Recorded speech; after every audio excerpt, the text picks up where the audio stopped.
En fait, le cadre dans lequel je me place et que je voudrais expliciter un petit peu en débutant cet exposé, c'est une réflexion sur la nature même de l'histoire des sciences et de l'avancement des idées, qui se réfère à un très très vieux débat entre historiens des sciences, entre une vision continuiste suivant laquelle les idées avancent petit à petit, chacun apportant sa petite pierre, et les décalages, ruptures, décrochages étant des sortes d'illusions d'optique, ou au contraire ceux qui pensent qu'il y a dans l'histoire de la pensée scientifique de véritables révolutions comparables à ce que l'on connaît dans l'histoire de la pensée philosophique ou en politique.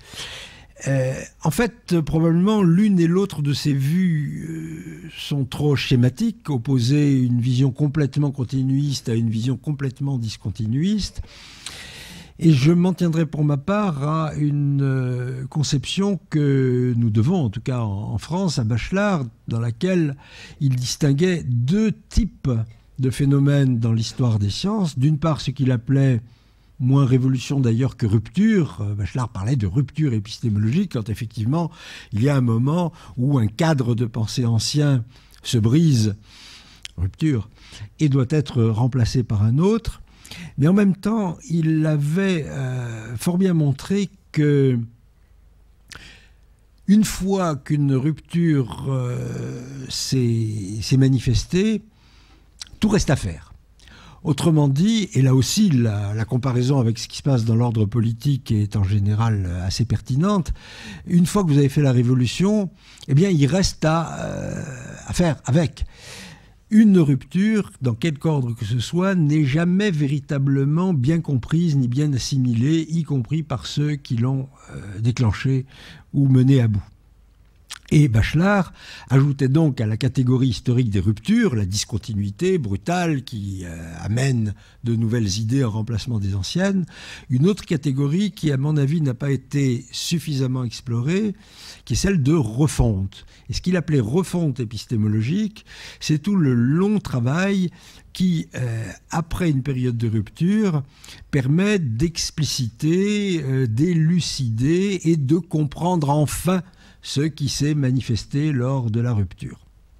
Et alors c'est un peu là-dessus que je mettrai l'accent un tout petit peu plus tard, pour vous montrer que à la fois aujourd'hui, en 2005, nous sommes absolument tributaires de ce que Einstein a opéré comme rupture en 1905, mais qu'en même temps nos conceptions ont beaucoup évolué, non pas en contradiction avec ce qu'Einstein nous avait dit, mais en approfondissement, en prolongement, voire en infléchissement.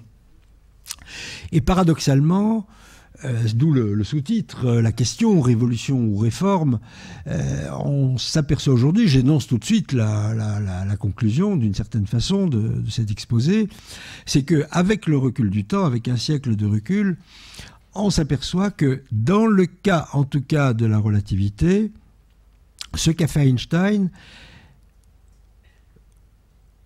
tout en ayant apparu à l'époque comme une rupture profonde, nous apparaît aujourd'hui moins comme une révolution que comme une réforme profonde, radicale, intense, tout ce que vous voulez, mais qui venait couronner l'édifice de la physique classique plutôt que de le mettre à bas.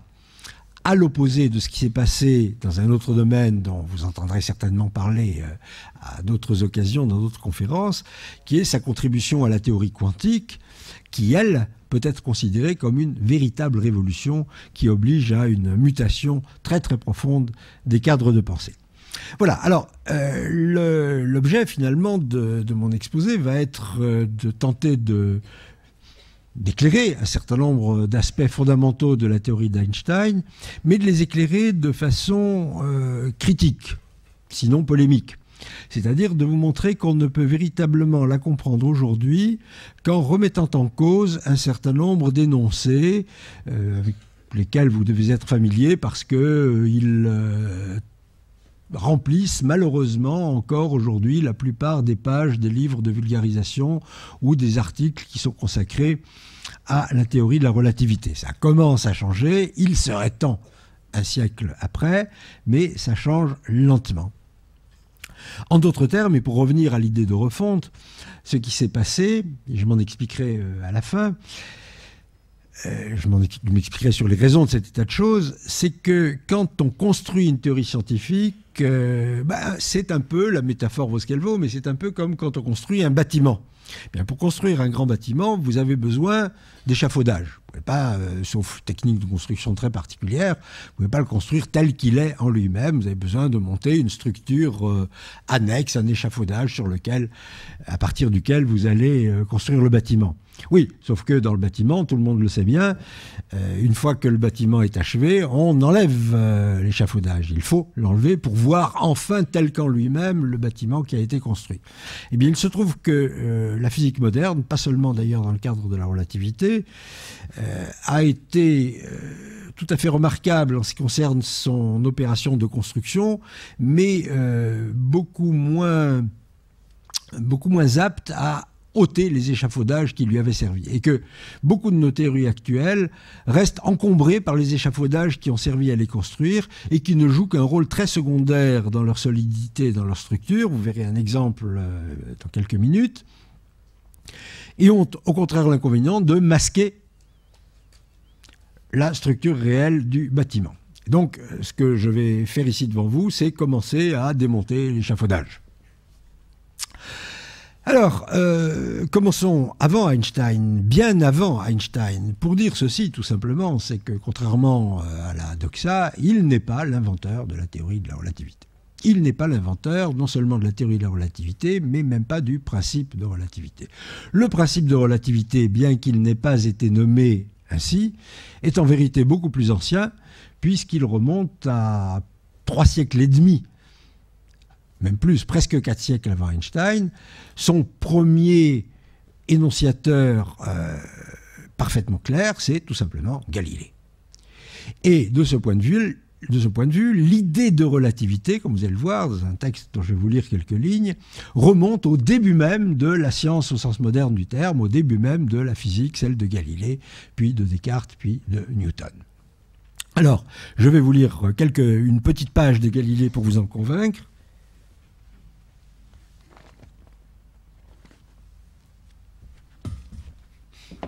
Et c'est une des pages qui justifie d'ailleurs que Galilée soit vraiment conçu comme le fondateur de la physique au sens moderne du terme.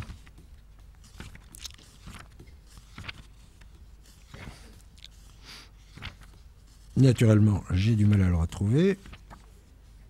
C'est toujours pareil. Voilà. Alors c'est un texte célèbre que l'on trouve dans la deuxième journée du dialogue sur les deux grands systèmes du monde. Petite parenthèse, je vous convie véritablement à lire Galilée, contrairement à ce qu'on pourrait croire. C'est un texte qui est parfaitement lisible, extrêmement intéressant et ce qui ne gâte rien, qui est drôle, parce que c'est écrit sous forme de dialogue, polémique, ironique, c'est tout à fait intéressant. Voici donc une page dont on peut dire qu'elle contient l'acte de naissance du principe de relativité. Galilée décrit une expérience de pensée qui est la suivante. Enfermez-vous avec un ami dans la plus grande cabine, sous le pont d'un grand navire, et prenez avec vous des mouches, des papillons et d'autres petites bêtes qui volent. Munissez-vous aussi d'un grand récipient rempli d'eau avec de petits poissons. Heureux temps où on pouvait faire de la physique avec des papillons et des poissons. Accrochez aussi un petit seau dont l'eau coule goutte à goutte dans un autre vase accolé étroit placé en dessous. Quand le navire est immobile, observez soigneusement comme les petites bêtes qui volent vont à la même vitesse dans toutes les directions de la cabine, comme on voit les poissons nager indifféremment de tous les côtés, les gouttes qui tombent entrez toutes dans le vase placé en dessous. Quand vous aurez soigneusement observé cela, faites aller le navire à la vitesse que vous voulez. Pourvu que le mouvement soit uniforme, sans balancement dans un sens ou dans l'autre, vous ne remarquerez pas le moindre changement dans tous les effets qu'on vient d'indiquer. Aucun ne vous permettra de vous rendre compte si le navire est en marche ou immobile. Les gouttelettes tomberont comme auparavant dans le vase du dessous, sans tomber du côté de la poupe, et pourtant, pendant que la gouttelette est en l'air, le navire avance de plusieurs palmes. Les poissons dans l'Euro ne se fatigueront pas plus pour nager vers l'avant que vers l'arrière de leur récipient. Enfin, les papillons et les mouches continueront à voler indifférents dans toutes les directions. Jamais vous ne les verrez se réfugier vers la paroi du côté de la poupe comme s'ils étaient fatigués de suivre la course rapide du navire. Si tous ces effets se correspondent, cela vient de ce que le mouvement du navire est commun à tout ce qu'il contient, aussi bien qu'à l'air. C'est pourquoi d'ailleurs je vous ai dit de vous mettre sous le pont. Voilà, donc, que nous dit Galilée dans ce texte ? Bien, il nous dit ce que l'on résume parfois dans une formule très lapidaire, qu'il n'a pas explicité exactement comme ça, mais presque. Le mouvement est comme rien. Alors, il faut sous-entendre, et la précision est capitale, le mouvement uniforme, c'est-à-dire le mouvement en ligne droite à vitesse constante.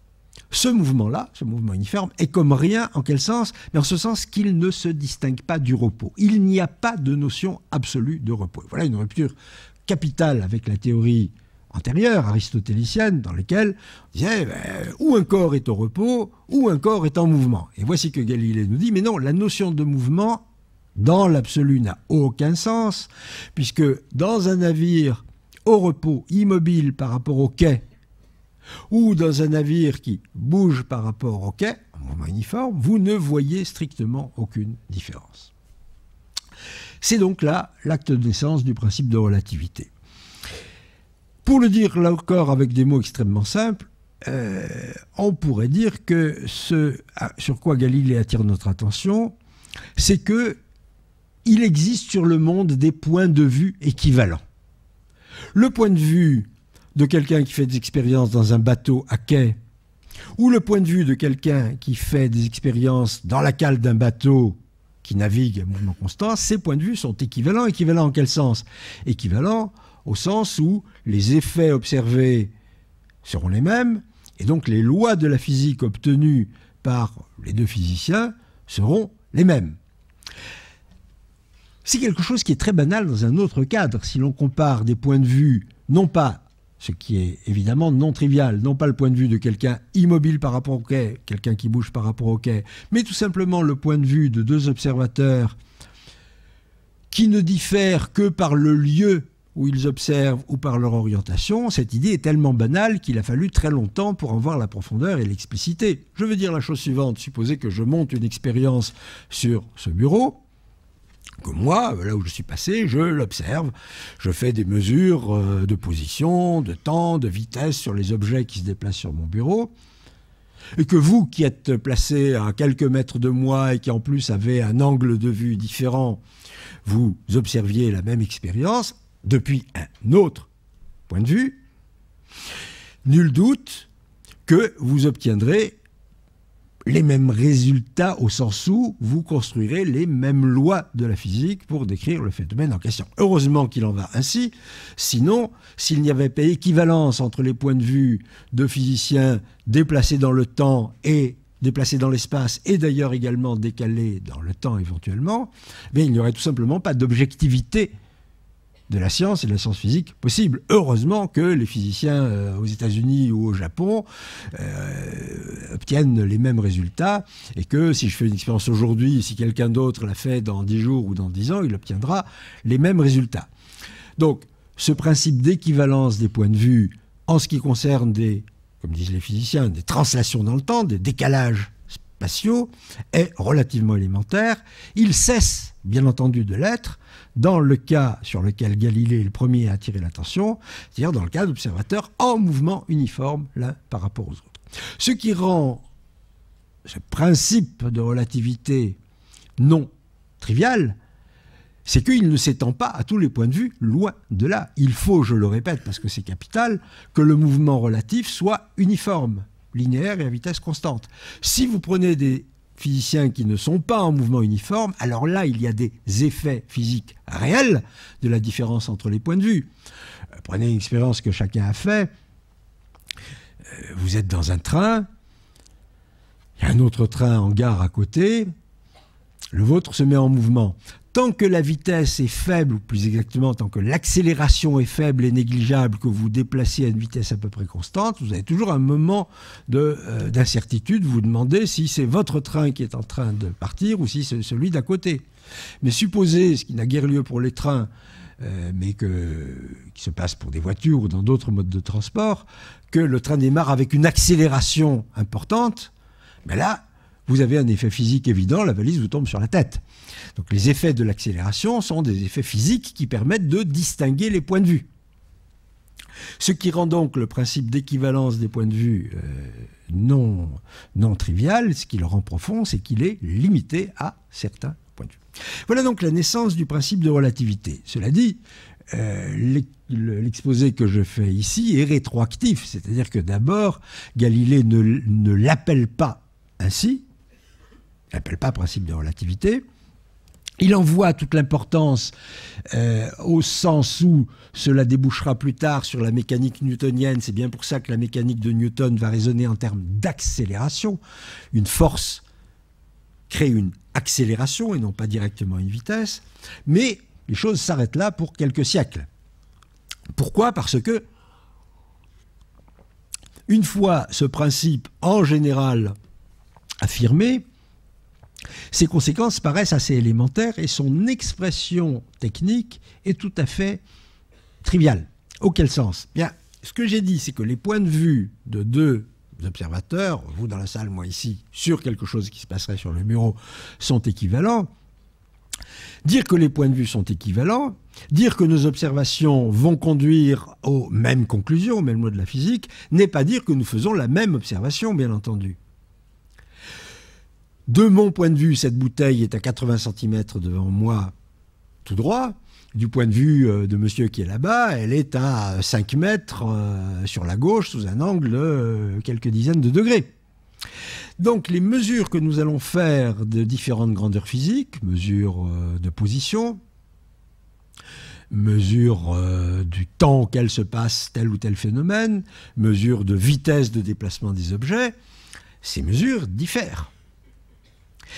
Et s'introduit ici une distinction que j'aimerais faire entre le principe de relativité tel que je l'ai énoncé, qui affirme l'équivalence de certains points de vue, et une théorie, je dis bien une théorie, vous allez comprendre pourquoi dans quelques minutes, une théorie spécifique de la relativité qui explicite le principe en montrant comment sont reliés les points de vue équivalents, en montrant comment, à partir de mes mesures, je pourrais passer à celle d'un autre observateur. Alors, exemple typique et capital pour ce qui nous concerne ici,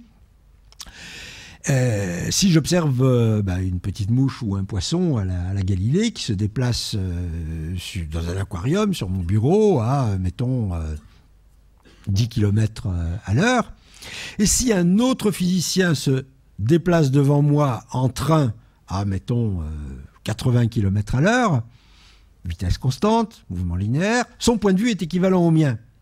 Mais quelle mesure de vitesse il va faire ? Eh bien, suivant la physique galiléenne, considérée comme évidente et valable pendant quelques siècles, les vitesses s'ajoutent, ou se retranchent suivant le sens. Donc lui va mesurer une vitesse de la mouche qui sera la combinaison de la vitesse de 10 km à l'heure de la mouche dans son bocal et de la vitesse du train par rapport au bocal, 80 km à l'heure, plus ou moins 10 km à l'heure, 70 ou 90, suivant le sens.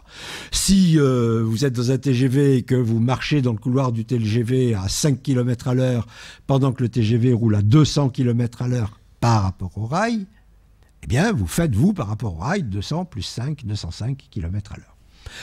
Ceci apparu pendant quelques siècles, après Galilée, avec Descartes, avec Newton, puis avec les mécaniciens du XIXe siècle, d'une telle évidence que, d'une certaine façon, les formules qui explicitent ces transformations de point de vue, que nous appelons aujourd'hui, mais de façon tout à fait rétroactive, transformation de Galilée, n'ont même pas été écrites de façon claire, parce que ça allait de soi. Et nous en arrivons maintenant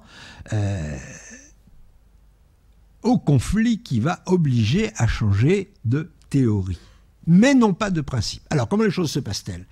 Eh bien, à la fin du XIXe siècle, s'est développée toute une théorie de l'électricité, puis du magnétisme, puis de l'électromagnétisme, qui culmine avec une grande synthèse due à Maxwell dans les années 1860-1870, et qui aboutit à donner une description extrêmement cohérente, complète de l'électromagnétisme, mais qui nous montre qu'il y a des ondes électromagnétiques, celles avec lesquelles aujourd'hui nous sommes si familiers parce qu'elles transmettent les sons de nos radios, les images de nos télévisions, etc. Et dont la lumière est un cas particulier d'ailleurs. Et la théorie de Maxwell explicite le fait que la lumière se déplace à une certaine vitesse, la vitesse de la lumière, 300 000 km par seconde. Mais alors là, il y a un vrai problème. Il y a un vrai problème, parce que je viens de dire que dans le cadre de la théorie galiléenne, considérée comme valable pendant 3 siècles, la notion de vitesse, elle est forcément relative au cadre de référence, au point de vue par rapport auquel on la mesure. Mais Maxwell nous dit non, la vitesse de la lumière, c'est toujours la même, c'est 300 000 km à la seconde. En fait, il ne dit pas ça comme ça c'est notre point de vue d'aujourd'hui. Il dit c'est 300 000 km par seconde. Mais alors, la question, c'est 300 000 km par seconde par rapport à quoi? Ah ben, les physiciens de l'époque ont la réponse toute prête à ce problème, par rapport au milieu dans lequel se propage la lumière. Ben oui, si la lumière est une onde, il faut bien, pense-t-il, qu'elle se propage dans un certain milieu, de la même façon que le son, celui que je suis en train de proférer, se déplace dans l'air ou que des vagues se déplacent sur l'eau. Alors simplement, ce milieu dans lequel est censé se propager la lumière, et puis généralement les ondes électromagnétiques, est un milieu qui ne peut pas être un milieu familier comme l'eau ou l'air, puisque on sait depuis déjà belle lurette à l'époque que si vous faites le vide dans une cloche à vide sur votre table de laboratoire, une vieille expérience pédagogique, vous mettez dans une cloche à vide une sonnette et une ampoule que vous alimentez électriquement, vous faites le vide, vous n'entendez plus la sonnette, et oui, parce que le son se propage dans l'air et qu'il n'y a plus d'air, vous ne l'entendez plus, mais par contre, vous continuez à avoir la lumière. Donc la lumière se propage à travers ce qu'on considère comme un vide. Et puis d'ailleurs, elle arrive des étoiles, donc elle se propage dans le vide interplanétaire. Oui, mais à l'époque, on pense que le vide ne peut pas être un support de propagation.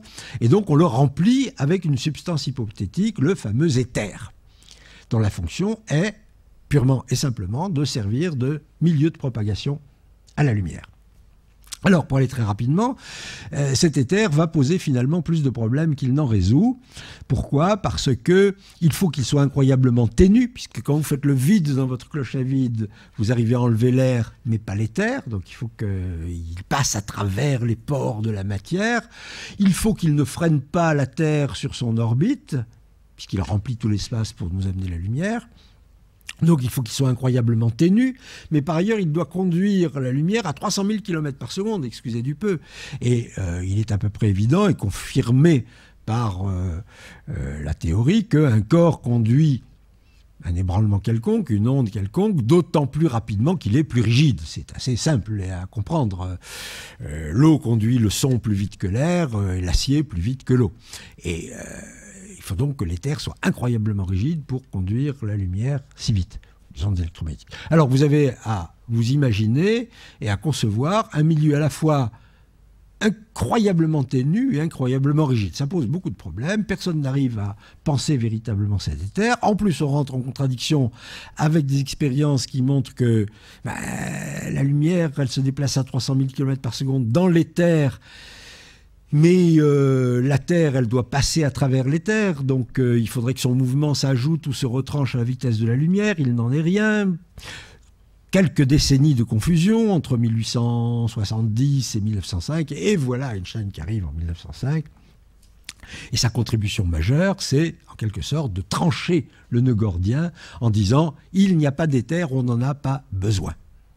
Et comment va-t-on alors à ce moment-là expliquer que la lumière se propage toujours à la même vitesse? Bon, d'abord, on n'a pas besoin d'éther. La lumière se propage par elle-même. C'est un objet physique et non pas la traduction de l'état de mouvement d'un milieu sous-jacent, comme l'éther. Elle existe en tant que telle. Elle acquiert une dignité ontologique, si vous voulez. Et pourquoi va-t-elle toujours à la même vitesse? Eh bien, parce qu'il faut que nous changions nos idées sur la vitesse, sur l'espace et le temps. Et voilà ce qu'Einstein va faire. Einstein va nous dire il faut que vous modifiez la théorie de la relativité pour sauvegarder son principe. Vous voyez pourquoi j'insiste sur le caractère plutôt réformateur, mais réformateur au sens profond, hein, réforme de Luther, si vous voulez, qui change tout en gardant l'essentiel. C'est pour sauver le principe de relativité tel que Galilée l'avait avancé, à savoir, il existe sur le monde des points de vue équivalents, et parmi ces équivalences, il y a celles de points de vue en mouvement uniforme les uns par rapport aux autres. C'est pour sauver le principe qu'il faut modifier la théorie. Alors, peut-être qu'il est temps que je vous montre des petits schémas qui résument ce que je suis en train de vous dire.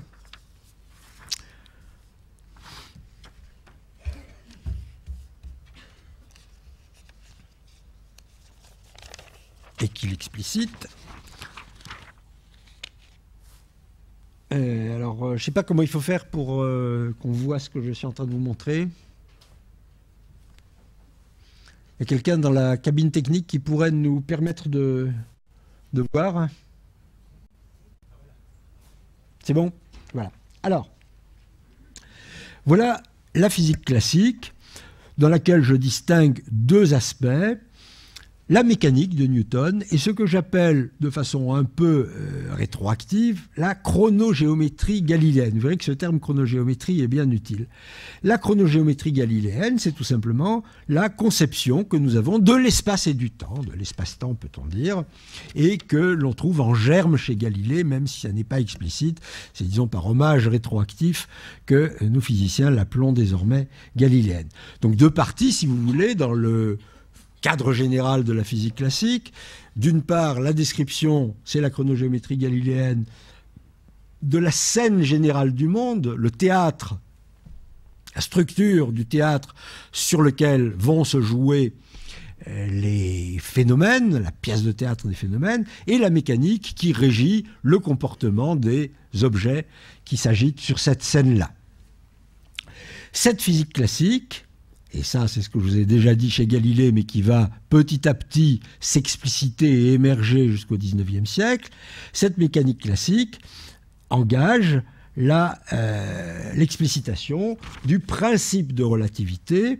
Et ce principe de relativité, on s'apercevra au XIXe siècle qu'on peut lui donner, alors je n'insisterai pas trop sur ce point-là, qu'on peut lui donner une structure mathématique extrêmement puissante, liée à la théorie des groupes. Les groupes, quelle que soit la signification du mot sur laquelle je n'ai pas besoin de m'appesantir ici, c'est une des structures mathématiques les plus puissantes qui a été émergée au XIXe siècle.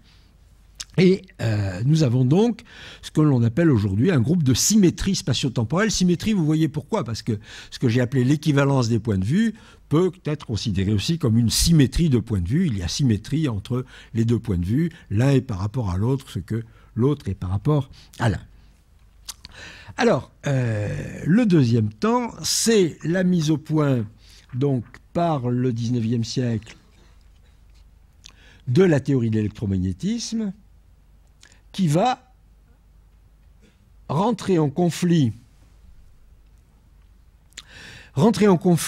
avec la physique classique et plus spécifiquement avec la chronogéométrie galiléenne, puisque cet électromagnétisme comporte l'affirmation que la vitesse de la lumière est invariante. Et la vitesse de la lumière invariante, ben, ça ne marche pas, puisque dans la chronogéométrie galiléenne, les vitesses s'ajoutent les unes aux autres. Et donc c'est là que Einstein va intervenir, le premier, j'exagère un peu, le premier à trancher clairement le nœud gordien, mais il vient après des travaux évidemment très importants de gens comme Lorentz, Poincaré bien entendu, et d'autres, mais enfin c'est quand même lui qui va donner le coup final et absolu. Et donc Galilée dit, puisque c'est incompatible avec la chronogéométrie galiléenne, on va créer une autre chronogéométrie. Cette chronogéométrie, je l'appelle lorentzienne pour rendre hommage à Lorentz, le physicien qui a été le premier à écrire les formules de la dite chronogéométrie, mais dans un cadre où il ne comprenait pas bien, en tout cas pas comme nous aujourd'hui, leur signification. Et là où Einstein va être vraiment le premier, c'est à commencer à montrer comment cette chronogéométrie lorentzienne oblige à transformer la mécanique, c'est-à-dire des notions comme celle d'énergie, de masse, de quantité de mouvement, pour qu'elles soient en accord avec la chronogéométrie lorentzienne. Mais cette chronogéométrie lorentzienne est toujours, bien entendu, et j'ai même expliqué que c'était le fond de l'affaire, en accord avec le principe de relativité. Ce qu'on va comprendre avec la mise au point de la mécanique einsteinienne et de la chronogéométrie lorentzienne, c'est les raisons qui font que on a cette invariance de la vitesse de la lumière. C'est que on a la possibilité en mécanique einsteinienne, j'ai déjà dit qu'elle modifiait la notion de masse, et il existe cette possibilité, sur laquelle je reviendrai peut-être si j'ai le temps dans quelques minutes, d'objets tout à fait inédits au regard de nos intuitions et de nos conceptions classiques, d'objets qui aient une masse nulle. Par ailleurs, la chronogéométrie lorentzienne prévoit l'existence d'une vitesse invariante. Et masse nulle et vitesse invariante vont ensemble. Autrement dit, relus dans le cadre de la mécanique einsteinienne, si la vitesse de la lumière est invariante, c'est parce que les objets qui la transportent, les grains de lumière, les photons comme on dit aujourd'hui, ont effectivement une masse nulle. Donc, cohérence entre cette mécanique einsteinienne. Il dit il peut exister des objets de masse nulle. Ah ben oui, justement, les photons, les grains de lumière ont une masse nulle. C'est pour ça qu'ils ont une vitesse invariante. Tout ça a l'air de coller parfaitement. Ouais, sauf que il y a quand même un problème là-dessous qui va être posé assez rapidement, mais dans des travaux qui ne seront reconnus et compris que beaucoup plus tard. Et le problème est le suivant. Ce que je viens de dire, nous construisons, Einstein construit la chronogéométrie lorentzienne à partir d'arguments fondés sur l'invariance de la vitesse de la lumière. Bien, cette invariance de la lumière, on la comprend comme étant une propriété liée à la nullité de la masse du photon. Bien, sauf que, qu'est-ce que j'en sais? Que la masse du photon est nulle. Quand je dis nulle, vraiment nulle. En bon physicien, je ne peux jamais affirmer de quelque grandeur physique que ce soit qu'elle vaut tant. Elle vaut tant à temps près. La physique est une science expérimentale, ses mesures sont entachées d'erreurs, d'incertitudes, et c'est l'une des tâches les plus importantes de la physique expérimentale que d'évaluer la marge de fiabilité de ces résultats. Je vais vous dire, oui, la lumière va à 300 000 km par seconde à quelques... Alors aujourd'hui, on a beaucoup de décimales, je vous les épargne, mais à quelques centimètres ou millimètres par seconde près.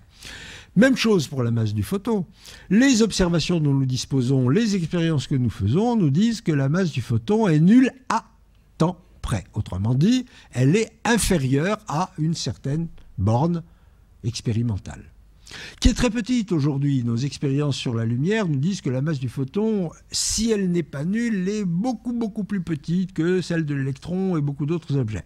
Mais jamais, en bonne rigueur épistémologique, jamais nous ne pourrons affirmer que la masse du photon est vraiment nulle. Et nous serons toujours à la merci d'une expérience nouvelle, demain, ou dans 50 ans, ou dans 1000 ans, ou jamais, qui nous dira, ben non, désolé, mais le photon a une masse qui n'est pas nulle, elle vaut tant.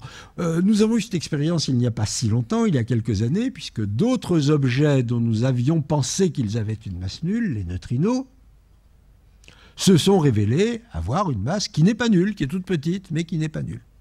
Il n'y a donc aucune possibilité d'affirmer à quelque moment que ce soit, au niveau des principes, que la lumière a une masse absolument, que les photons ont une masse absolument.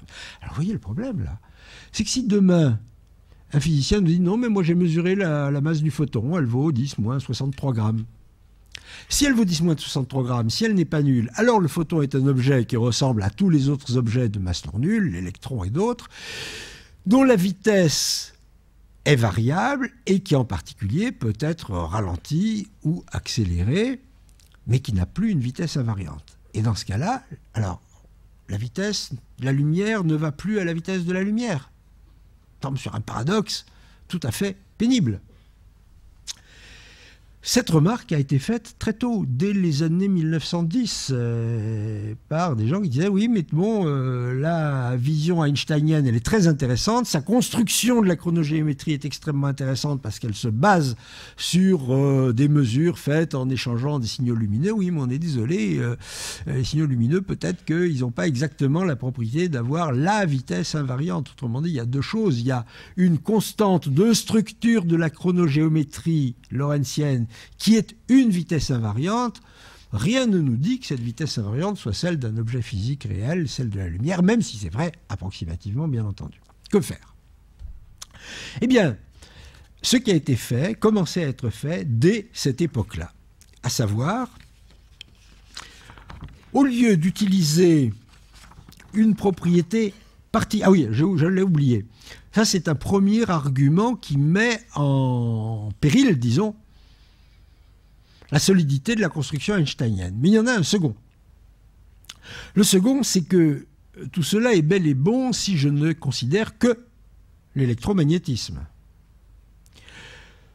Ce qui correspondait assez bien à l'état d'esprit de la fin du XIXe siècle et même encore du début du XXe siècle, dans laquelle la synthèse de l'électricité et du magnétisme avait abouti à cette idée qu'après tout, grâce à la force électromagnétique, et bien entendu à la gravitation, mais qui est un peu hors-jeu dans cette histoire-là, et que d'ailleurs certains espéraient, ça a été le cas d'Einstein toute sa vie, ramener à l'électromagnétisme, on aurait pu expliquer absolument tout les phénomènes du monde. Mais ça, c'est une hypothèse, dont rien ne garantit la validité. Et donc, l'argument évoqué déjà à ce moment-là, c'était, mais supposez que demain, vous découvriez des phénomènes d'une nature inédite, que rien ne vous permette de les rattacher aux phénomènes de type électromagnétique, qu'il s'agisse de quelque chose d'autre, radicalement autre. Qu'est-ce qui vous permettra à ce moment-là de supposer qu'une théorie de l'espace-temps, chronogéométrie, fondée sur l'électromagnétisme, puisse régir d'autres phénomènes s'il y a d'autres phénomènes? Vous allez être obligé de recommencer, de reconstruire un espace-temps dont rien ne dira que ce soit le même. Ou alors c'est le même, mais il faut le comprendre. Et vous ne pouvez pas le comprendre par cette voie-là. Donc deux questions profondes posées à la théorie de la relativité telle qu'elle s'exprimait chez Einstein et ses successeurs immédiats.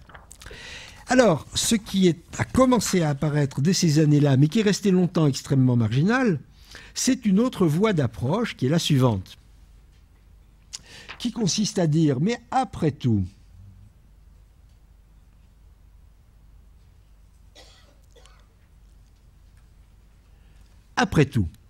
puisque Einstein a construit sa théorie pour sauvegarder le principe de relativité, qui lui reste la base stable, le fondement de notre conception. Eh bien, partons de cette base stable, utilisons ce fondement en tant que tel. Et grâce à ces formulations mathématiques modernes dont nous disposons grâce à la théorie des groupes de symétrie, tout un cadre mathématique extrêmement solide, rigide et utile, on peut effectivement montrer qu'en partant du principe de relativité, et seulement du principe de relativité, plus quelques hypothèses extrêmement naturelles, comme ce qu'on appelle l'isotropie de l'espace, le fait qu'il ait les mêmes propriétés dans toutes les directions, et deux ou trois autres sur lesquelles je passe, on peut montrer que la chronogéométrie lorentzienne est une conséquence du principe de relativité.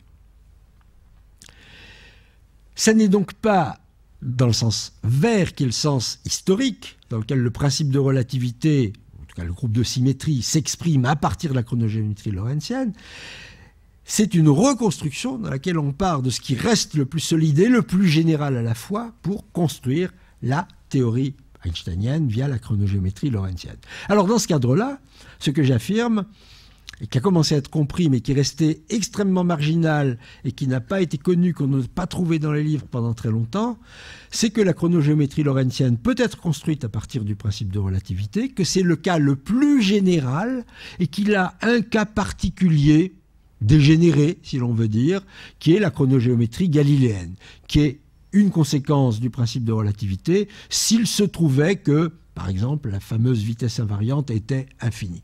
Donc, la chronogéométrie galiléenne, dans cette vision-là, est une sorte de conséquence marginale ou d'approximation, dans certains cas, de la chronogéométrie lorentzienne. Ce point est tout à fait capital, le fait que la chronogéométrie lorentzienne soit une conclusion générale du principe de relativité. Ça veut dire qu'il n'y a pas beaucoup de possibilités de changer. Parce qu'on pourrait se dire, bon ben d'accord, ça fait 100 ans qu'on vit avec la chronogéométrie lorentzienne, que Einstein nous a montré que, mais après tout, on va peut-être devoir changer d'ici peu et remplacer la chronogéométrie de Lorentz et d'Einstein par une autre, comme eux-mêmes ont remplacé la chronogéométrie de Galilée. Eh bien, vous aurez beaucoup de mal. Vous aurez beaucoup de mal parce que vous êtes là dans le cadre le plus général, tout au moins tant que vous utilisez un formalisme comme celui de la théorie des groupes, et nul ne sait à l'heure actuelle par quoi le remplacer. Et donc, au fond, ce que cette reconstruction révèle, c'est que la théorie est beaucoup plus solide que ce qu'on aurait pu croire, que les critiques que j'ai évoquées, après tout, masse du photon est nulle, ben on n'est pas sûr, et après tout, quid des autres interactions, ces critiques sont marginalisées, mises de côté, éliminées par cette reconstruction-là. Alors, sur cette base-là, la flèche rouge, qui est celle d'une construction raisonnable moderne, vous partez du principe de relativité, vous construisez la chronogéométrie, vous construisez une mécanique, et cette mécanique, cette physique, cette conception moderne de l'espace-temps, est en fait suffisamment générale, puisqu'elle ne part d'aucune hypothèse particulière sur les phénomènes du monde, pour régir à la fois l'électromagnétisme, ça merci, on le sait depuis plus d'un siècle, mais également justement ces autres interactions qui de fait sont apparues entre-temps. Dans les années, les premières décennies du XXe siècle, on a montré l'existence au sein du noyau atomique d'autres interactions, d'autres forces, les forces nucléaires, qui, même si un jour, plus ou moins proche, on arrive à un mécanisme d'unification, pour l'instant, on ne peut pas dire que la chose est effectivement en place, mais en tout cas, nous avons cette grande satisfaction, puisque cette physique, cette chronogéométrie, cette mécanique répondent à une construction extrêmement générale, nous avons la garantie qu'elle est adaptée à régir d'autres interactions que les interactions électromagnétiques. C'est effectivement ce que le XXe siècle a confirmé, puisqu'il a montré que l'électromagnétisme einsteinien, la relativité einsteinienne construite à partir de l'électromagnétisme, avait vocation à régir l'ensemble des phénomènes physiques du monde. Et je le dis ici de peur de l'oublier plus tard, c'est tout à fait intéressant de constater qu'effectivement, un siècle après, la théorie tient toujours. Elle s'est révélée d'une solidité incroyable. Et que nous n'avons jamais rencontré, en plus d'un siècle maintenant, ni de conflit avec quelque résultat expérimental que ce soit, ni de contradictions internes qui mettent en péril cet édifice théorique-là. Donc, nous y sommes toujours. Et alors peut-être que demain, un de mes collègues va montrer que, bon, ça y est, il faut changer. Mais en tout cas, pour l'instant, nous y sommes toujours. Alors, ce que je voudrais maintenant faire, dans, hélas, le trop peu de temps qui me reste, c'est de vous montrer comment ce point de vue amène à se poser beaucoup de questions sur les énoncés traditionnels. Peut-être éteindre ça parce qu'on n'a plus besoin.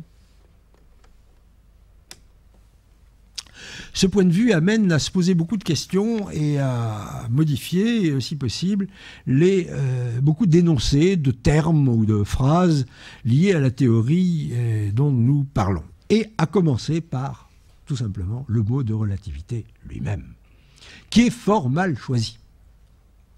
Sommerfeld, un grand physicien du début de la première moitié du XXe siècle, le faisait remarquer lui-même à Einstein dans les années 1920 en lui disant, dans une grande lettre connue, en lui disant quand même c'est vraiment embêtant que tu aies choisi ce terme-là parce qu'il prête à beaucoup de confusion, en particulier à beaucoup d'exégèses plus ou moins douteuses sur le plan philosophique, voilà, même les physiciens ont montré que tout était relatif, sans parler du tout est relatif, comme l'a dit Einstein, qui est une boutade populaire à laquelle personne n'attache plus d'importance qu'il ne faut. Mais beaucoup de commentaires épistémologiques, voire métaphysiques, se sont fondés sur ce mot très mal choisi. Très mal choisi, pourquoi? Mais parce que ce qui est important dans une géométrie, et également, comme je vais le dire, dans une chronogéométrie, c'est pas ce qui change suivant le point de vue, c'est ce qui ne change pas. Et ça, c'est une idée que l'on doit à un grand mathématicien du 19e siècle qui s'appelait Felix Klein et qui a montré dans les années 1870-1880 comment concevoir une géométrie. Une géométrie, c'est quelque chose qui exprime les propriétés d'un espace à travers une structure de groupe, une structure de symétrie, et dans laquelle on met l'accent non pas sur ce qui change suivant les points de vue, mais sur ce qui ne change pas. Je m'explique en reprenant l'exemple que je prenais tout à l'heure. Si je fais des expériences de physique sur ces tables et d'une physique très simple, qui est une physique de l'espace, savoir simplement une géométrie, je vais regarder quelles sont les propriétés de figures tracées sur ce bureau. Et je vais le faire comme Descartes nous l'a appris, comme il est extrêmement commode, en prenant des axes de coordonnées et en mesurant les positions d'un point par rapport à ces axes. Bon, ben, la position de cette bouteille par rapport à des axes qui seraient, disons, ceux de mon bureau, ça va être 80 cm d'ordonnées et 1 mètre d'abscisse. Oui, d'accord. Mais vous qui êtes devant, vous allez prendre d'autres axes. Par exemple, la limite de cette estrade et puis un mur de cette salle. Vous aurez donc, pour le même point, des coordonnées tout à fait différentes. Les coordonnées sont effectivement relatives au système de référence, relatives au point de vue. Mais ce n'est pas elles qui nous intéressent le plus. Ce ne sont que des intermédiaires utiles et commodes pour accéder aux propriétés intrinsèques de l'objet que j'observe, par exemple le diamètre de la bouteille. Et il faut bien que le diamètre de la bouteille soit le même pour vous et pour moi. Je le mesurerai à partir de certaines coordonnées, j'aurai les miennes, je ferai des calculs et au bout du compte, je trouverai le diamètre. Vous aurez vos coordonnées, vous ferez des calculs et au bout du compte, vous aurez le même diamètre. Et ce qui est important, c'est ce même diamètre, autrement dit, c'est l'invariant. C'est ce qui ne varie pas suivant le point de vue. Les propriétés géométriques importantes d'une figure sont les propriétés qui ne sont pas relatives, qui sont les propriétés absolues, les propriétés invariantes, les propriétés intrinsèques. C'est ça que Sommerfeld expliquait à Einstein en lui disant: avec le choix à théorie de la relativité, tu as mis l'accent sur le caractère relatif des observations, mais ce n'est pas ça qui nous intéresse, nous, physiciens, le plus. Ce qui nous intéresse le plus, c'est les invariants. Il a dit explicitement, tu aurais mieux fait d'appeler ça théorie des absolus. Ça aurait au moins évité quelques dérapages dans les commentaires. Et Einstein lui dit, mais oui, tu as raison. C'est probablement trop tard, mais tu as raison. Et ce qu'il n'a pas dit, mais qui a été étudié par la suite par des historiens, c'est que ce choix malheureux n'était pas non plus le fait du hasard, et qu'il est lié à une conjoncture historique tout à fait spécifique, qui est que la fin du XIXe siècle avait vu le développement en philosophie d'un relativisme, mais d'un relativisme au sens philosophique, c'est-à-dire d'une mise en cause du caractère absolu de certaines valeurs, qu'il s'agisse de valeurs morales, valeurs métaphysiques, la notion de vérité par exemple, pas si simple, vérité absolue, ben non, vérité relative à certains axiomes, certaines hypothèses, certains cadres de pensée. Et donc la fin du XIXe siècle voit un développement intense de plusieurs débats philosophiques sur le relativisme des idées et des valeurs.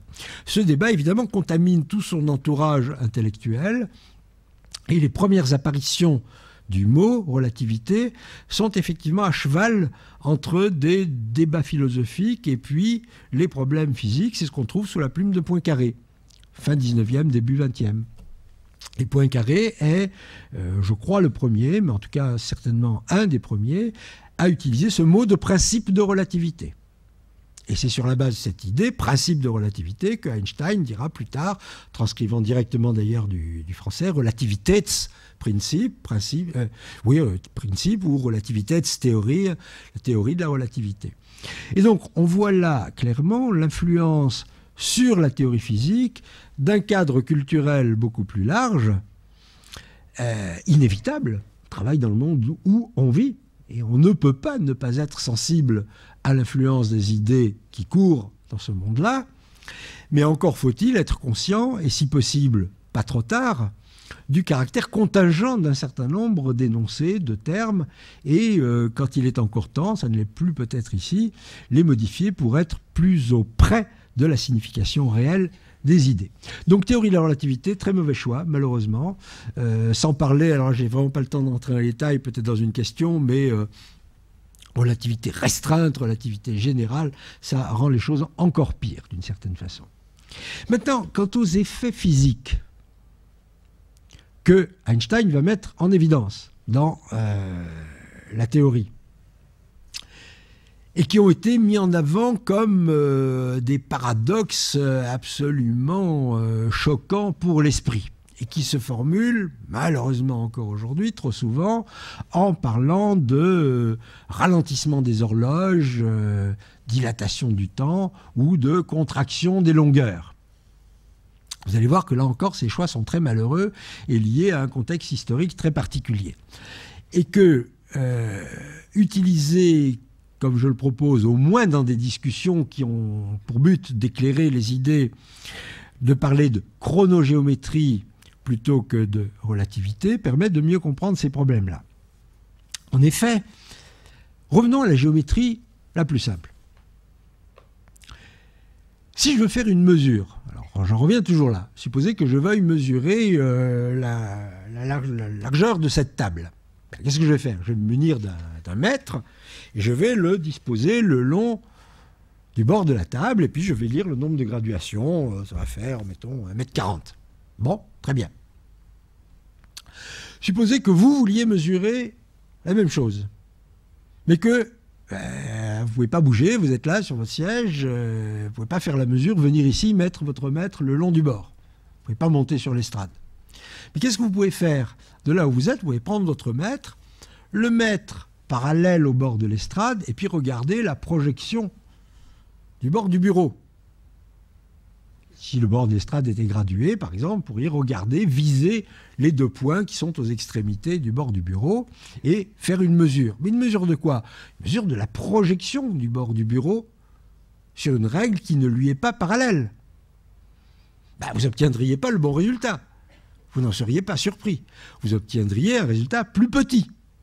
Parce que la projection entraîne un angle de projection et vous n'auriez aucune surprise. Personne, dans son bon sens, ne dirait « Tiens, c'est curieux, si je fais la mesure d'un système d'axes qui n'est pas parallèle au bureau, il y a une contraction des longueurs. » Personne ne dirait ça. Vous diriez « Mais non, oui, à ce qui s'appelle, d'ailleurs, techniquement, le mot est connu, un effet de parallaxe. » Et vous savez très bien que quand vous voulez mesurer quelque chose, il faut qu'une longueur soit le long du mètre qui vous sert à mesurer, que sinon, si vous avez un angle, eh bien, il faut corriger par le cosinus de l'angle, et tout ça est de notoriété publique et banale.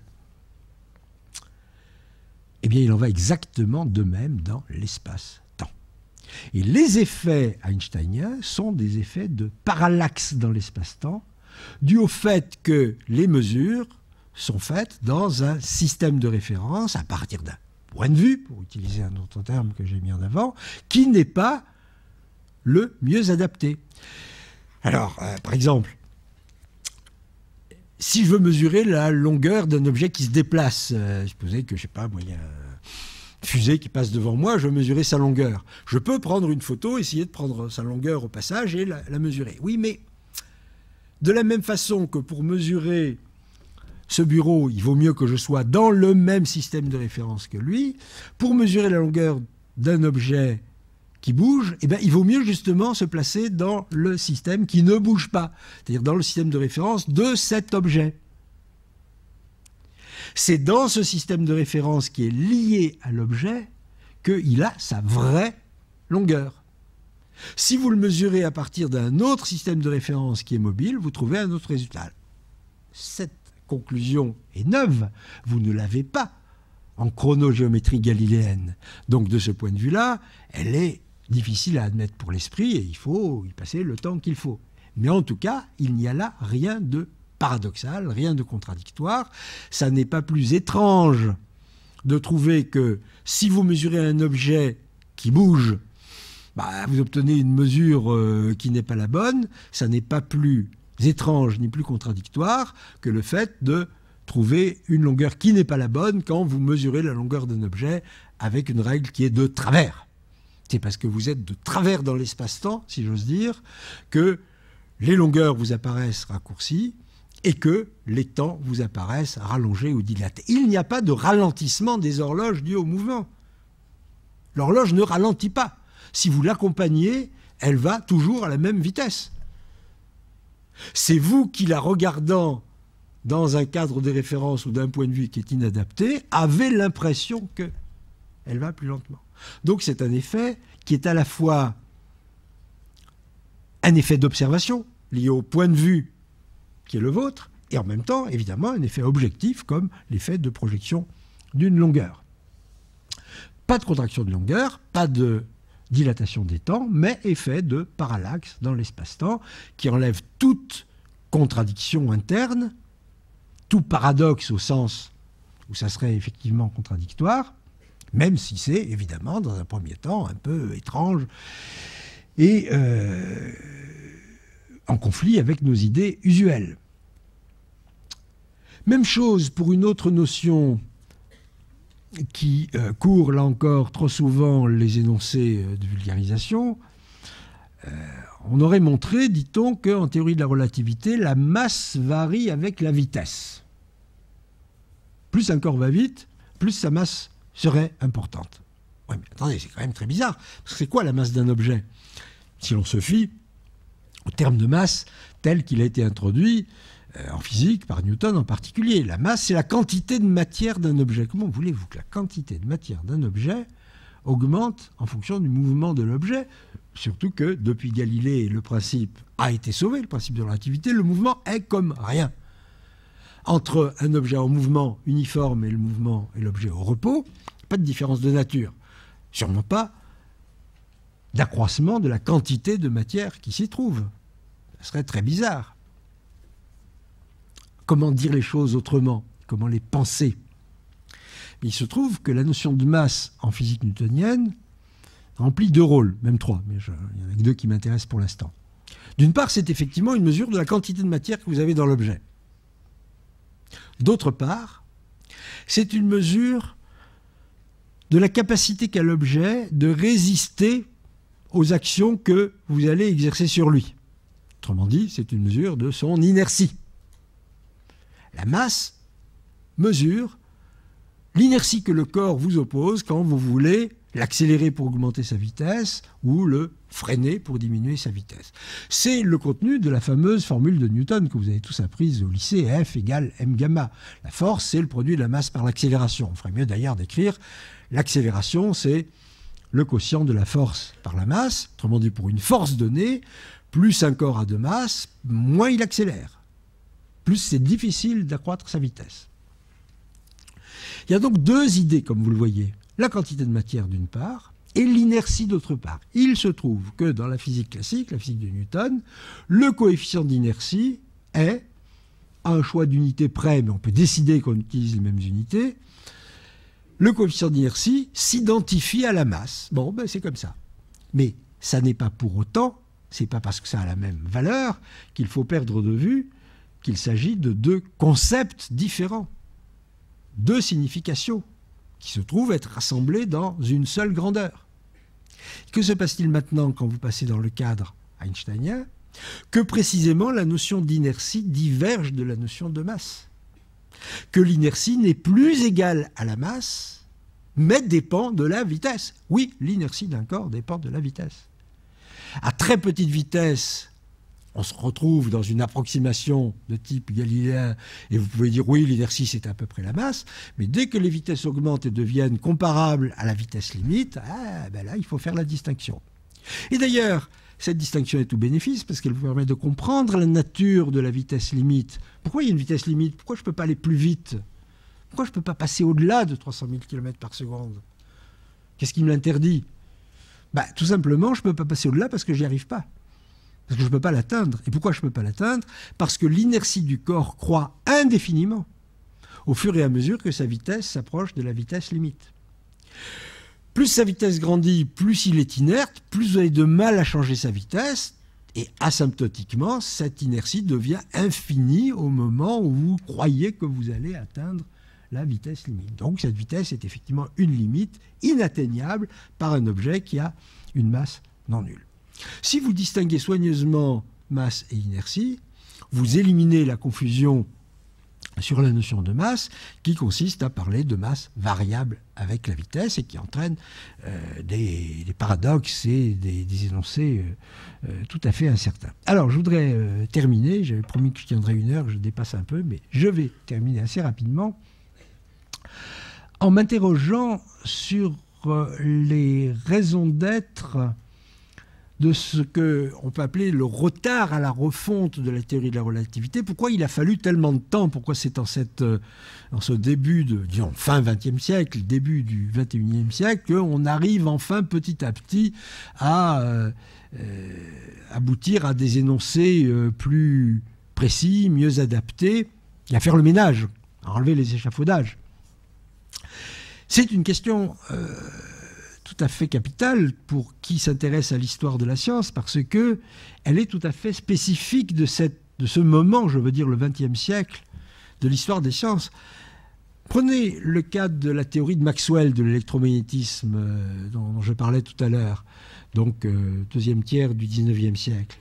Tout à fait intéressant de constater, là, de voir à l'œuvre le phénomène de refonte dont parle Bachelard, puisque entre les premiers articles de Maxwell et la synthèse qu'il en donne dans le grand traité, le Treatise of Electricity and Magnetism, on constate un changement de vocabulaire capital, une véritable refonte non seulement des mots mais des idées, en l'espace d'une vingtaine d'années. Au tout début, Maxwell est prisonnier d'une conception extrêmement mécanique de l'éther. Il y a des petits dessins dans ces articles qui sont bizarres aux yeux du physicien moderne. Il y a des petites cellules dans l'éther avec le fluide électromagnétique qui circule, qui fait des tourbillons, des sortes d'engrenages, tout un support mécanique extrêmement étrange. 20 ans après, tout ça a disparu. C'était l'échafaudage qui lui a permis d'arriver à sa théorie, à ses équations. Qu'est-ce qui a émergé derrière cet échafaudage une fois qu'on l'a enlevé? C'est une idée physique fondamentale, c'est un concept physique, c'est le concept de champ. Le champ électromagnétique comme objet physique à part entière qui se révèle dans toute sa splendeur et son importance. Il a fallu 20 ans à Maxwell, et pas tout seul, mais aux physiciens pour faire ça. Comment ça se fait que nous, physiciens du 20e, je parle pour moi, et du 21e pour mes jeunes collègues, aient eu tant de mal? C'est un phénomène étrange qui est qu'à certains égards, la physique moderne, ce que je dis là de la relativité, on pourrait le dire. Alors maintenant, quand je dis relativité, il faut que vous entendiez 12 guillemets de chaque côté. Ce que je dis là de la théorie de la relativité vaut aussi, par exemple, pour la théorie quantique. Je pense que ça tient à 2 phénomènes, enfin même à un peu plus, mais qu'il y a une conjonction de causes internes à la physique et de causes externes. Dans le cas de la relativité, il faut quand même remarquer que pendant longtemps, c'est resté si j'ose dire, une théorie pure. Oui, d'accord, c'était une théorie qui rendait compte de la cohérence de la théorie de Maxwell de l'électromagnétisme, mais qui n'avait pas de mise en œuvre pratique extrêmement approfondie. C'était un cadre formel tout à fait agréable, esthétique, mais on n'en faisait usage concrètement. Il a fallu attendre essentiellement le développement de la physique des particules fondamentales, c'est-à-dire pour l'essentiel après la Seconde Guerre mondiale, pour que des dizaines, des centaines, voire des milliers de physiciens, tous les jours au laboratoire, utilisent les formules de la théorie de la relativité et qu'elles deviennent véritablement une théorie concrète, une sorte de technique d'arpentage de l'espace-temps qui est mise en œuvre journellement par des milliers de gens et qui leur est aussi familière que la géométrie euclidienne peut l'être pour un architecte ou quelqu'un qui est dans le bâtiment. Mais cet investissement concret, pratique, matériel de la relativité dans des pratiques expérimentales de grande ampleur est donc relativement tardif. Alors on dit parfois que grâce à la fameuse formule E égale mc2, que je n'ai pas eu le temps de commenter en détail, la physique nucléaire et pour le meilleur et pour le pire, les centrales et les bombes, est une application de la théorie de la relativité. Ce n'est pas vrai au sens propre. On n'a pas utilisé la théorie de la relativité einsteinienne pour comprendre et développer l'arme nucléaire, pas du tout. Ça repose sur une conception, une compréhension des forces nucléaires, pardon. Il faut comprendre ce que c'est que l'énergie qui tient le noyau ensemble, et accessoirement, mais accessoirement et secondairement, on va utiliser la formule égale mc2 pour rendre compte de ces expériences. Einstein n'étant rien responsable et encore moins coupable de l'armement nucléaire, au moins sur le plan de la physique, cas de la politique serait une autre affaire.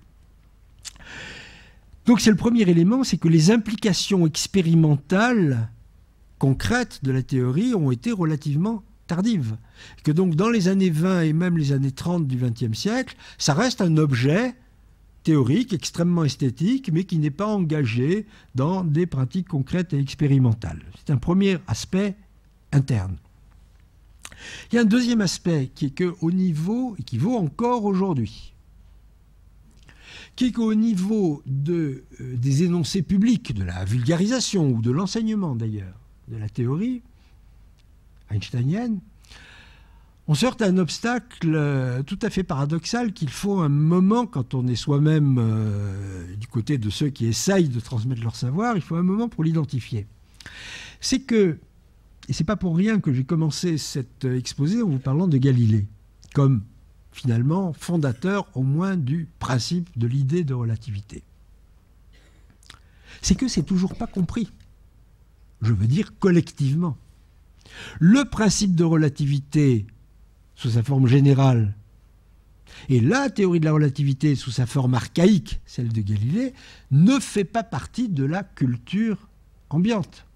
Nous avons réussi à nous convaincre que la Terre était ronde. Bon, d'accord, tout le monde en est convaincu aujourd'hui, simplement parce qu'on peut en voir des images, et ça, c'est passé.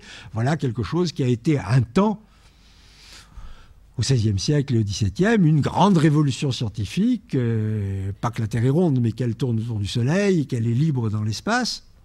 Mais c'est de fait passé maintenant dans la culture ambiante, la culture courante, n'importe qui en est persuadé. En revanche, l'idée que le mouvement est comme rien, cette idée qui, encore une fois, 4 siècles derrière elle, cette idée galiléenne, ne fait pas partie de notre bagage culturel commun.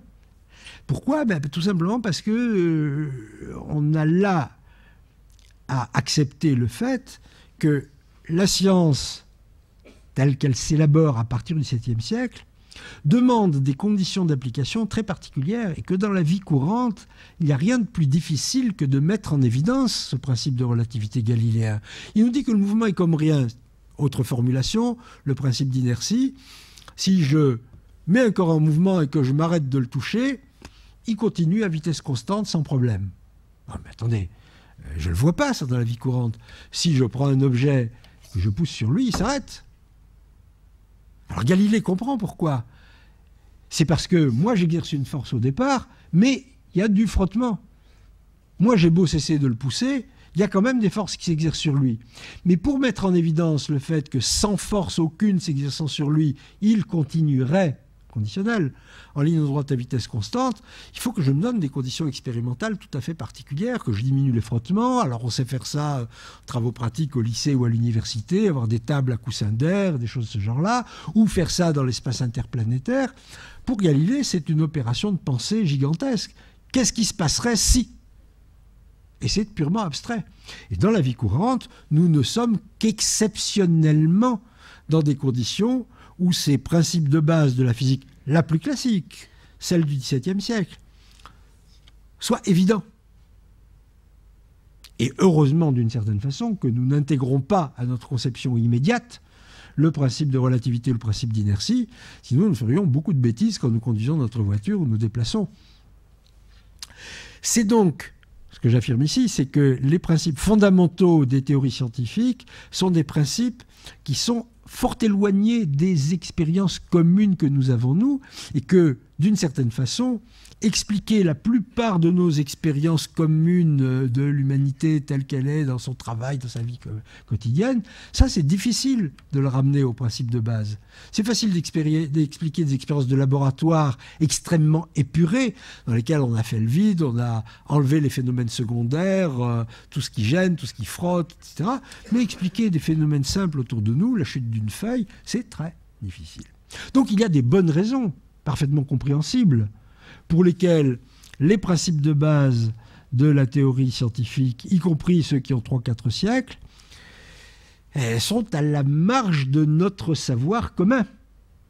Étonnez-vous donc, après ça, si le savoir galiléen n'est pas complètement intégré, maîtrisé, assumé dans la vie commune, que le pas de Galilée à Einstein soit difficile à franchir. Pourquoi il est si difficile à franchir? Parce que c'est le pas qui nous fait passer d'Aristote à Galilée qui est de loin le plus long et qui n'a pas été franchi. Et je pourrais vous montrer sur toute une série d'exemples que certaines, pas toutes, et en particulier pas les aspects dilatation des temps, contraction des longueurs auxquels j'ai fait allusion, mais d'autres aspects de la théorie einsteinienne existent déjà dans la théorie galiléenne, et quiconque enseigne à l'université sait bien que les étudiants ont déjà de la difficulté à ce niveau-là et qu'il faut passer beaucoup de temps à leur enseigner la relativité galiléenne avant de pouvoir passer raisonnablement à la relativité einsteinienne. Et puis il y a un troisième, et ça sera ma conclusion et ma fin, il y a une troisième raison pour laquelle cette refonte et ce partage du savoir a été et est encore particulièrement difficile en ce qui concerne la physique contemporaine. Et ça tient à la pratique de la science au cours du XXe siècle qui a subi des transformations radicales par rapport à ce qu'elle était auparavant.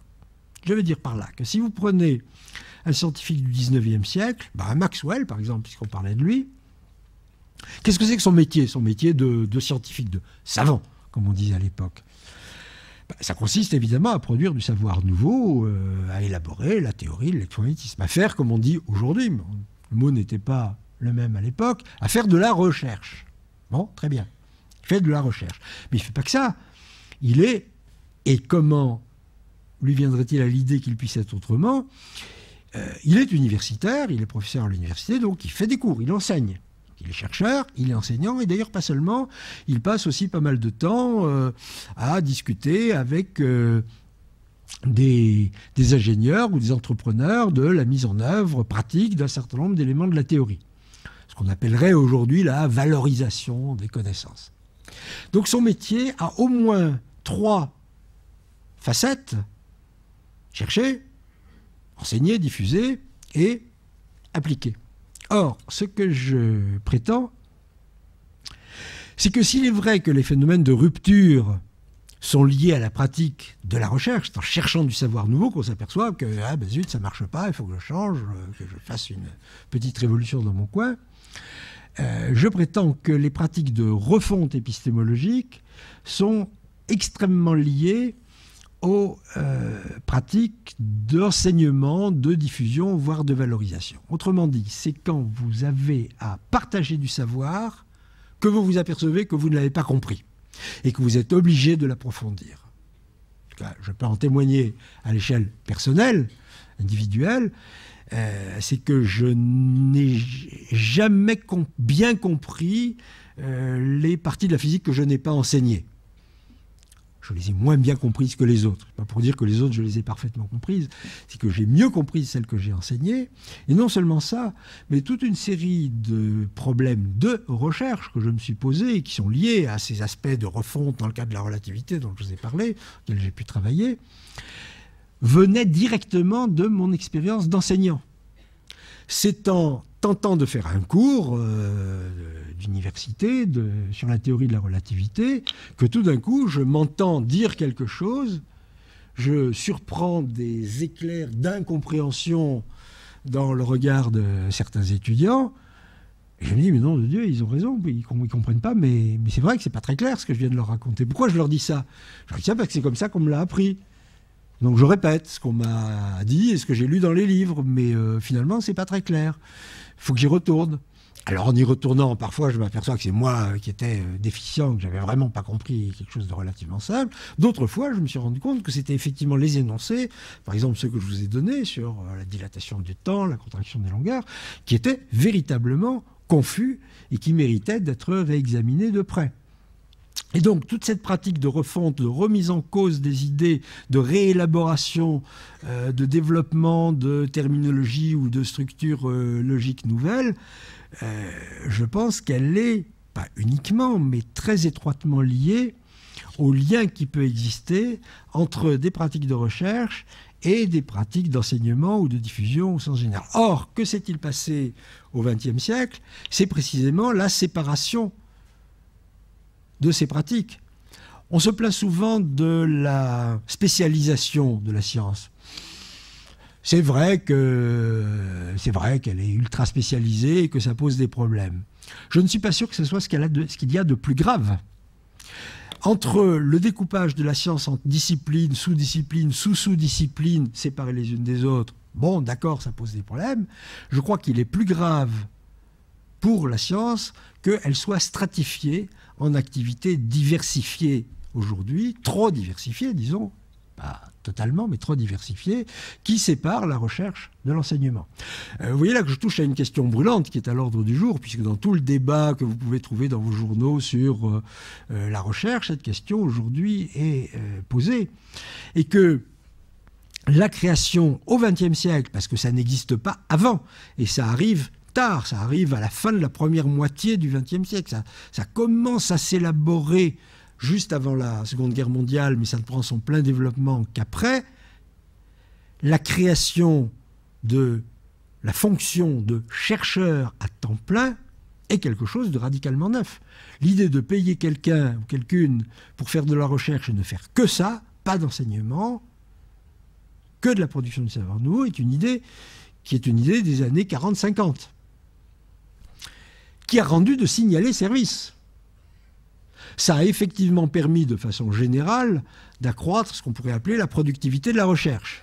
Et en particulier en France, je dis ça pour qu'on ne m'accuse pas de dire du mal d'institutions parfaitement respectables, la création du CNRS a certainement été un atout formidable pour la science française, lui a permis de réémerger alors que telle qu'elle se développait dans les universités, juste à la veille et en tout cas après la Seconde Guerre mondiale, elle n'était pas en très bon état. Il n'empêche que, je pense, et je ne suis pas le seul à le penser, que nous sommes aujourd'hui dans une situation où les aspects négatifs de cette division du travail l'emportent sur ses aspects positifs. Alors, ça ne veut pas dire qu'il faut revenir au statu quo ante et que tous les scientifiques redeviennent des Maxwell ou des Pasteur, hélas.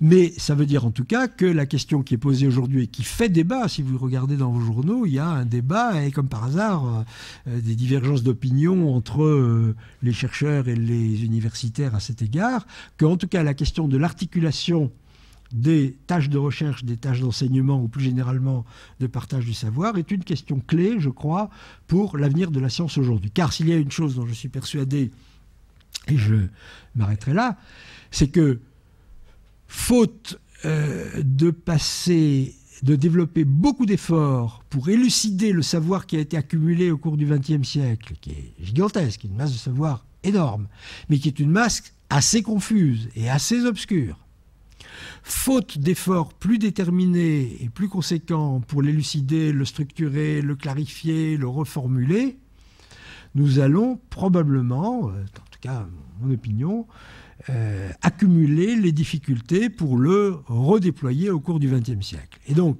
cette tâche de nettoyage du passé immédiat est, je crois, absolument capitale pour le futur.